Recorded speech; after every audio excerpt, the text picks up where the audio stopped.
Hi friends, last Sunday நாங்கள் செங்கல்பட்டு மாவட்டத்தில் இருக்க திருக்கழுக்குன்றம் வேதகிரீஸ்வரர் கோயிலுக்கு தாங்க போயிருந்தோம். நாங்கள் ஏன் அந்த கோயிலுக்கு போனோம், அந்த கோயிலில் அப்படி என்ன ஸ்பெஷல் இருக்குது, அந்த கோயிலுக்கு எப்படி போகிறது, இதெல்லாம் தான் இந்த விளாகில் உங்களுக்கு நான் சொல்ல போகிறேன். வாங்க வீடியோக்குள்ளே போகலாம். அதுக்கு முன்னாடி நம்ம ஆர்ஜே விளாக் சேனலை சப்ஸ்கிரைப் பண்ணிடுங்க. நாங்கள் காலையில் 7 மணிக்கு மாம்பலம் ரயில்வே ஸ்டேஷன் வந்து அங்கேருந்து செங்கல்பட்டு போகிற லோக்கல் ட்ரெயினில் ஏறிட்டோம். சரியாக 1.5 மணி நேரத்தில் செங்கல்பட்டு ஸ்டேஷனில் நாங்கள் இறங்கிட்டோம். நீங்கள் எக்ஸ்பிரஸ் ட்ரெயினில் போனால் 1 ஹவர்லேயே சீக்கிரமாக வந்துடலாம். செங்கல்பட்டு ஜங்ஷனில் இருந்து பஸ் ஸ்டாப்புக்கு நடந்து போகிற தூரம் தான். அங்கே போய் திருக்கழுக்குன்றம் பஸ்ஸில் நாம் ஏறணும். நாங்கள் அதுக்கு முன்னாடி செங்கல்பட்டு பஸ் ஸ்டாப்பில் இருக்க ஒரு ஹோட்டலில் டிஃபன் சாப்பிட உட்காந்துட்டோம். சாப்பிட்டு முடிச்சுட்டு 9:30 மணி போல் திருக்கழுக்குன்றம் போகிற பஸ்ஸில் ஏறினோம். நிறைய பஸ் திருக்கழுக்குன்றத்துக்கு இருக்குது. 20 நிமிஷத்தில் திருக்கழுக்குன்றம் பஸ் ஸ்டாப்பில் இறக்கி விட்டாங்க. சில பஸ் கோவில் வாசல்லையே இறக்கி விடுவாங்க, சில பஸ் உள்ளே வராது. நாங்கள் பஸ் ஸ்டாப்பில் இறங்கி கோயிலுக்கு நடந்து தான் வந்தோம். ஒரு வழியாக கோயிலுக்குள்ளே வந்து கீழே இருக்கிற சாமியை கும்பிட்டு மலையேற ஆரம்பித்தோம். என்ட்ரி டிக்கெட் 2 ரூபாய் சார்ஜ் பண்ணுறாங்க. மொத்தம் 565 படிக்கட்டு இருக்குது இந்த மலையில். ஆக்சுவலாக நீங்கள் பார்த்துருப்பீங்க, இந்த படியில் தான் மலையேற ஸ்டார்ட் பண்ணலாமா. 12 மணிக்கு நட சாத்திடுவாங்க. ஸோ அதுக்குள்ளே நம்ம வந்து இந்த மலை ஏறிட்டு போய் சாமியை பார்க்க கிளம்பலாம். தூரிகாவை அவங்க அப்பா தூக்கிட்டு நடக்க ஆரம்பிச்சிட்டாரு.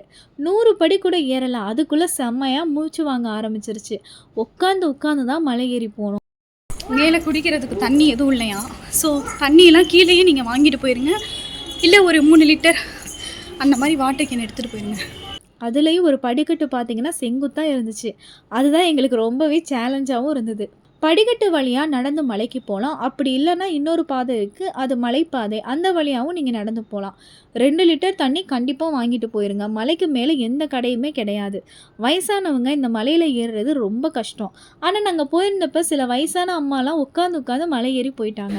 ஆக்சுவலாக பாதிப்படி தான் ஏறி வந்திருக்கோம். அதுக்குள்ளே மூச்சு முட்டி உட்காந்து இருந்துச்சுதான் நான் பாப்பாவும் ஏமாந்துட்டோம். எப்படி வெறுத்துருக்கு பாருங்களேன். ஆக்சுவலாக வயசானவங்க படியேற முடியாதவங்க ரொம்ப கஷ்டப்பட்டு ஏற வேண்டியதாக இருக்குது. இங்கே பார்த்தீங்கன்னா குரங்கு தொல்லை ரொம்ப அதிகம். ஸோ கையில் ஒரு கம்பு வச்சுக்கிறது பெட்டர். இல்லைனா ஸ்நாக்ஸ் ஐட்டம் எதையுமே வெளியில் எடுத்துடாதீங்க. ஒரு வழியாக மலைக்கு மேலே வந்து வேதகிரீஸ்வரர் தரிசனம் பண்ணிட்டோம். இந்த கோயிலோட சிறப்பு சம்பந்தர், அப்பர், சுந்தரர் ஆகியோரால் பாடல் பெற்ற சிவாலயம். 4 வேதங்களும் சேர்ந்து அமைஞ்ச மலையாக இது இருக்குது. இந்த மலைக்கு வேதகிரின்னு ஒரு பெயரும் இருக்குது. திருக்கழுக்குன்றம்னு பேர் வந்ததுக்கு காரணம் கழுகுகள் ராமேஸ்வரத்தில் ஸ்நானம் செஞ்சு இந்த மலைக்கு வந்து சாப்பிடுமா. இதை பச்சை தீர்த்தம்னு சொல்லுவாங்க. அந்த கழுகுகள் அடுத்து காசியில் அடைக்கலம் ஆவதாக ஐதீகம் இருக்குது.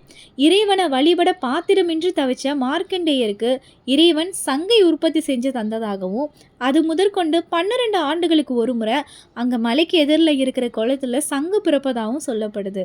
இப்போ கழுகுலாம் அங்கே வர்றதில்லைன்னு சொல்கிறாங்க. 2 கழுகு சிலை மட்டும் வச்சுருக்காங்க.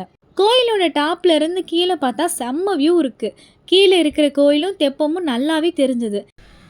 ஒரு வழியாக வந்து சாமி பார்த்துட்டோம். ரொம்ப அட்வென்ச்சராக இருந்தது. இல்லை வயசாகி போச்சு உங்களுக்கு, அதனால் ஏற முடியாமல் ஏறி மூச்சு வாங்கி போய் இப்போ இறங்குறதுக்கு ரெடியாகி உட்காந்துருக்கோம். ஆக்சுவலி இது இறங்குற பாதை 2 இருக்குது. ஒன்று வந்து நம்ம வந்த பாதை, இன்னொன்று வந்து இது கொஞ்சம் படியெல்லாம் கொஞ்சம் நல்லாவே இருக்குது. ஸோ வந்து இப்போ குரங்கு தான் செம்ம சேட்டை பண்ணுது. எல்லா குரங்கும் நம்மளோட பேக் வந்து ஈஸியாக அப்படியே பிடிச்சி சாப்பிட்றது வச்சிருக்கியா இல்லையா அப்படின்ற மாதிரி வழிப்பறி பண்ணுது நம்மகிட்ட. ஸோ குரங்குகள்கிட்ட கொஞ்சம் ஜாக்கிரதையாக இருங்க. ஆமாம், குரங்குலாம் ரொம்ப நிறையா இருக்குது. நல்லா இருக்குது அதை பார்க்குறதுக்கும். தூரியா தான் தூங்கிட்டா டயர்டாகி. ஆக்சுவலாக கூட நான் தான் தூக்கிட்டு வந்தேன். நான் தூக்கிட்டு வந்ததே டயர்ட் ஆகிட்டா. கீழே இறங்குறதுக்கு இந்த மலைப்பாதை தான் நிறைய பேர் யூஸ் பண்ணுறாங்க. இறங்குற வழியில் காசி விஸ்வநாதர், ஸ்ரீ ராமநாத சாமி சன்னதியும் இருக்குது. இறங்கும்போது கால் டான்ஸ் ஆடுது. ஆனால் டக்குன்னு கீழே இறங்கி வந்துட்டோம். அவ்வளோதாங்க, நல்லா சாமியை கும்பிட்டு வந்துட்டோம்.